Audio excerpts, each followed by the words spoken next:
ఏమండి, అమ్మ అనలేడు, నాన్న అనలేడు, ఏమనలేడు, లేకపోతే ఆకలేస్తుందని చెప్పలేడు, ఏం చెప్పలేడు. కానీ తల్లి వదిలిపెట్టదు. వాడి ప్రాణం పోయే వరకు ఈమె ఎంతవరకు జీవించి ఆరోగ్యంగా ఉండి సేవ చేయగలదో అంతవరకు వాడిని అంటి పెట్టుకొని ఎవరినన్నా వదిలిపెట్టుద్దేమో కానీ వాడిని వదిలిపెట్టదు. ఎందుకో తెలుసా? వీడికి నోరు లేనోడు వీడు. దేవుడు నిన్ను నన్ను కూడా వదిలిపెట్టడం గుర్తుపెట్టుకో. నేను అనుకుంటాను, నేను అబ్నార్మల్ చైల్డ్ కంటే కూడా దరిద్రుడినయ్యా. నేను నీకు ఉపయోగపడగలిగిన వాడిని కాదు. ఈ చెయ్యిటే ఆ కాలు అటే పడేస్తున్నటువంటి రకాన్ని.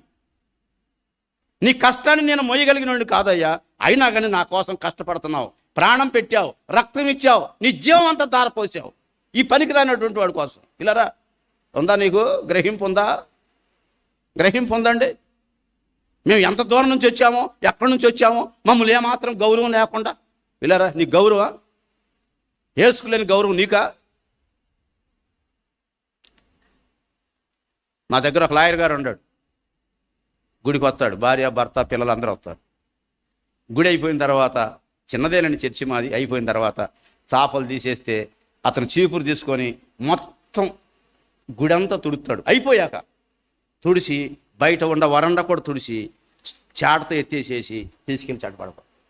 లాయర్ ఆయన, ఏమంటే క్రిమినల్ లాయర్. ఎవరన్నా వెళ్ళి, ఆడపిల్లలు వెళ్ళి, అంకుల్ అంకుల్ మేము ఊడుతాం అంకుల్ అంటే, వద్దమ్మా, ఈ పని చేసే భాగ్యం నాకు దేవుడు ఇచ్చాడు, చెయ్యి నన్ను, రేపు నువ్వు చేద్దులే, నన్ను ఈ పూట చేయని. మేము నుంచోనే ఉంటాం. ఆయన మొత్తం చక్కగా తుడుచుకెళ్ళిపోతాడు. లైట్ ఫ్యాన్లను ఆపేసి జాగ్రత్తగా. ఏమంటే కొంతమంది తుడు అంటే ఎక్కడో చీపురు, అక్కడో చీపురు, అయిపోయింది అంకులు, అయిపోయింది, పోటానికి పెద్దలకాడ కాదు. జాగ్రత్తగా తుడిసి నెక్స్ట్ డే మళ్ళీ ఆరాధన జరిగేటప్పుడు ఉట్టి సాప వేసుకోవటమే, ఊడవలసిన పనిలే.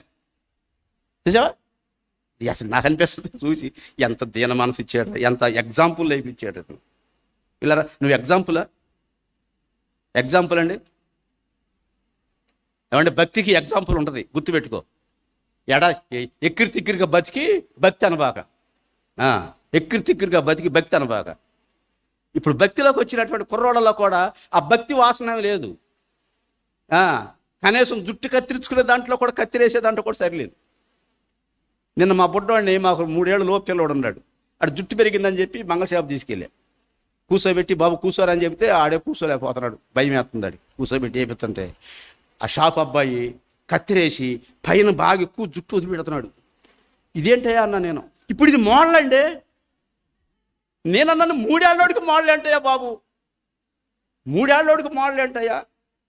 తెలియదు సార్ మీకు? ఇట్లా మోడల్ అయిపోతే మళ్ళీ మా షాప్కి ఎవడు రాడండి.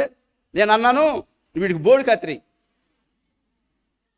అంటు కత్తిరి శుభ్రంగా, జుట్టు పెరిగి చస్తున్నాం మేము అక్కడ. ఆడికి తెలియదు జుట్టు ఏంటి, పీక్కోవటం ఏంటి, గీక్కోవటం తెలియదు. ఆడికి మళ్ళీ మోడలం, మళ్ళీ చుట్టూ తాడు, మళ్ళీ బెల్ట్, చుట్టూ బెల్ట్ వేస్తాడంట. అంటే ఏమమ్మా, ఏ అబ్బాయి పార్థనోడివయ్యా, నువ్వు గుడోడివయ్యా, ఏసు బిడ్డవయ్యా, బట్టల్లో ఉందాయా మార్పు? నీ బట్టల్లో ఉందా? బట్టల్లో ఉందా? నువ్వు వేసే వస్త్రధారణలో మార్పు ఉందా? మాదిరి ఉందా? నేనంత మీ అంత జ్ఞానం గల్లోని కాదులేండి, మీరేమనుకోబాకండి. నేను ఎవరినో చూస్తే ఈ భుజం మీద బెజ్జాలు ఉన్నాయి. నేను అనుకున్నాను ఒకళ్ళు చిరిగిపోయిందేమో అనుకున్నాను నేను. నిజమండి, చిరిగిపోయిందేమో, పాపం పేదవాళ్ళు బట్టలు ఇవ్వరా ఈ అమ్మాయికి అనుకున్నాను నేను. సరే కాసేపు ఉండొచ్చు, ఇంకొకళ్ళ కొంత ఇట్లాగే ఉంది. నాకు అనుమానం వచ్చింది. అనుమానం వచ్చి, ఏంటి అమ్మాయి ఇక్కడ బెజ్జాలు పడ్డాయి, ఇక్కడ మోడల్ అన్నయ్య, ఇది మోడల్ అసలు వేసుకోమని ఎవడ అడిగాడు నిన్ను? అసలు అమ్మాయి గుడ్ మోడల్ అయిపోతుంది, నేను టాప్ మోడల్ అయిపోద్ది, నేను చక్కగా మంచి, ఏమంటే బుక్లో రాస్తారు నీకు ఏం మంచి మోడల్ అని. బెజ్జాలు పెట్టి తిరుగుతావా?